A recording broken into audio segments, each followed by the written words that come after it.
Okay, what are oxidising agents? Okay, तो आपको ये देखो ऑलमोस्ट फर्स्ट चैप्टर से पढ़ाया जा रहा है कि ऑक्सीडाइजिंग एजेंट्स होते क्या हैं, राइट? तो आपको बस इतना बताना है, एक सिंपल डेफिनेशन और एक एग्जांपल उसमें हम लोग जोड़ लेंगे। तो क्या होते हैं भाई ऑक्सीडाइजिंग एजेंट्स? इसके बहुत सारे डेफिनेशंस हैं, मतलब अगर हमको तैयार ही करना है तो देर आर डिफरेंट डेफिनेशंस, हम एक ही में सब इनकॉर्पोरेट कर लेंगे। ओके, सबसे पहला, ऑक्सीडाइजिंग एजेंट वो हो सकते हैं कि जो ऑक्सीजन को ऐड करते हैं।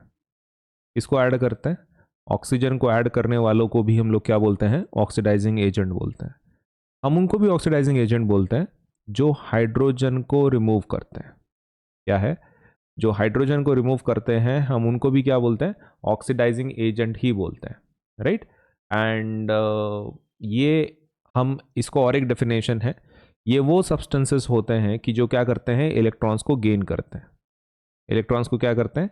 गेन करते हैं। तो वो भी एक डेफिनेशन है। मतलब ये तीनों को हमको इंक्लूड करना पड़ेगा। ऐसा कोई भी सब्सटेंस जो ऑक्सीजन ऐड कर सके, या फिर हाइड्रोजन को रिमूव कर सके, या फिर इलेक्ट्रॉन्स को गेन कर सके, ऐसे सब्सटेंसेस को हम लोग क्या बोलते हैं? Oxidising agents. सो डेफिनेशन लिखते हैं भाई। Oxidising agents are those chemicals or agents that either can add oxygen or remove oxygen or remove hydrogen or gain electron during a chemical reaction। सही है, हमने पूरे एक ही इसमें सब पॉइंट्स को इंक्लूड कर लिया जो हमने लिखे थे।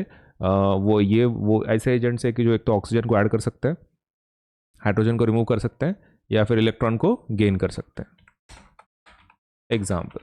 एग्जाम्पल के तौर पर क्या लिखेंगे? अपने बुक में दो एग्जाम्पल दिए हुए हैं। Acidified potassium dichromate, acidified potassium dichromate एक बुक में ही एग्जाम्पल है अपने एनसीईआरटी में, तो वो आप लिख सकते हैं। इसके अलावा आप कोई दूसरे भी लिख सकते हैं, ठीक है? If you know, alkaline potassium पर मैंगनेट, ठीक है?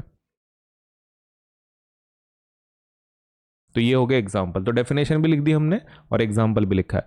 देखो मेरे हिसाब से कैसा है ना, मतलब दुनिया में बहुत सारे दूसरे ऑक्सीडाइजिंग एजेंट्स हैं, लेकिन आप ये वाले दो याद रखो क्योंकि ये अपने बुक में दिए हुए हैं थर्ड चैप्टर में, और उसी बहाने ये याद भी हो जाएंगे। तो अल्कलाइन पोटेशियम पर magnet and acidified potassium dichromate.